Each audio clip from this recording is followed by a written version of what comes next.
Hi guys, ഇന്നലെ പുറത്തു പോയപ്പോൾ വാങ്ങിച്ച സ്റ്റിക്കേഴ്സിൻ്റെ പ്രഹസനമാണ് കേട്ടോ അത്. പക്ഷേ ഇതൊന്നുമല്ല നമ്മുടെ താരം. ഇതാണ് നമ്മുടെ താരം.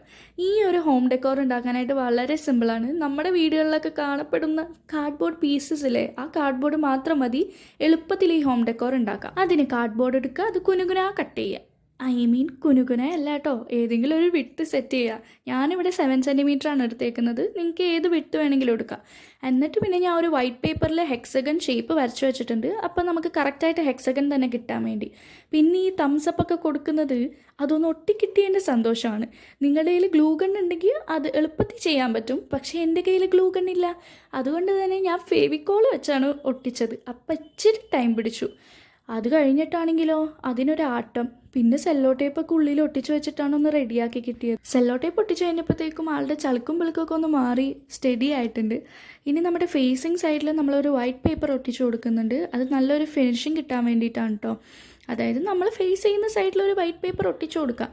ഇനി പെയിൻറ്റിങ് പരിപാടികളാണ്. പെയിൻറ്റ് ചെയ്യുമ്പോൾ എല്ലാവരും ബേസ് കോട്ട് അടിക്കാൻ മറക്കല്ലേ. കാരണം ഞാനിതിന് മുന്നേ ചെയ്തിട്ട് സംഭവം പാളിപ്പോയിട്ടുള്ളതാണ്. ബേസ് കോട്ട് അടിച്ചില്ലെങ്കിൽ ചിലപ്പോൾ ആ കാർഡ്ബോർഡിൻ്റെ കളറൊക്കെ ഇളകി വന്ന് ആകെ മൊത്തം അലമ്പാവും. അപ്പോൾ നല്ലോണം വൃത്തിക്ക് കിട്ടാൻ വേണ്ടിയിട്ട് ബേസ് കോട്ട് അടിക്കുക. ഇനി ഇതെല്ലാം കൂടി ഒന്ന് ചേർത്ത് ഒട്ടിച്ചാൽ മതി. ഞാൻ ഇതൊക്കെ കൂടി ഒരുമിച്ച് ഒരു സ്റ്റാർ പോലെയൊക്കെ ഒട്ടിക്കാൻ നോക്കി അവസാനം വേറെ രീതിയിലൊക്കെയാണ് ഒട്ടിച്ചത്. പിന്നെ ഒരു കുട്ടി സാധനത്തിന് ഉണ്ടാക്കിയതിനെ എവിടെ ഒട്ടിക്കും എന്നുള്ള ഡൗട്ടിൽ അവസാനം അതിനെ ഒഴിവാക്കി. അപ്പോൾ ഇതാണ് ഫൈനൽ ഔട്ട്ലുക്ക്. ഭംഗിക്ക് 2 ബട്ടർഫ്ലൈനെയൊക്കെ വെച്ച് കൊടുത്തിട്ടുണ്ട്. അപ്പോൾ ഇഷ്ടപ്പെട്ടാൽ ലൈക്ക് ചെയ്യുക.